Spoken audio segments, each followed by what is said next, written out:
Why Kirstie Alley didn't return as Saavik for Star Trek III.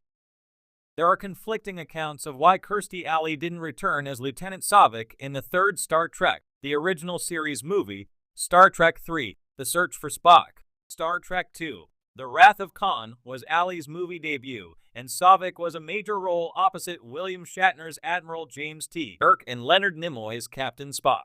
In fact, Saavik was the first Vulcan female Starfleet character in Star Trek. However, Robin Curtis replaced Alley as Saavik in Star Trek III, and she played the Vulcan a second and final time in Star Trek IV, The Voyage Home. Director Brian Volkweiss interviewed Kirstie Alley about Star Trek II for his History Channel docu-series, The Center Seat, 55 Years of Star Trek.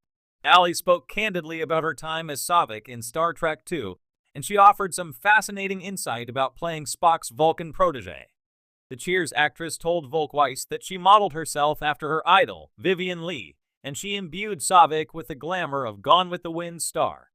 This included insisting on wearing her hair down and appearing in a bathrobe in an elevator scene opposite William Shatner's Admiral Kirk. Alley recalls that she was well liked on the Wrath of Khan set, particularly by director Nicholas Meyer, who allowed Alley to make the changes she wanted to Saavik's appearance. Why Kirstie Alley only played LT Saavik in Star Trek II, The Wrath of Khan. Kirstie Alley told the Center Seat that she believed William Shatner was not as fond of her, and that Shatner was not excited to work with Alley again.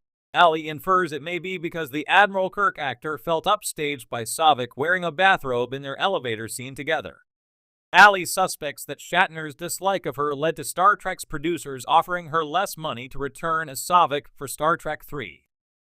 Meanwhile, Alley had already booked a new job that conflicted with the production schedule of the Leonard Nimoy-directed Star Trek sequel, so Alley declined the offer to reprise her role as Saavik. Of course, Kirstie Alley went on to star as Rebecca Howe in Cheers, and she became one of the most popular and highest-paid actresses on television. Contrasting Kirstie Alley's account, Leonard Nimoy told his version of why LT Saavik had to be recast for Star Trek III in his memoir, I Am Spock. According to Nimoy, he was very impressed with Alley's performance as Saavik, and when Star Trek III's script was being written, they agreed upon a reasonable salary for her to return as Saavik.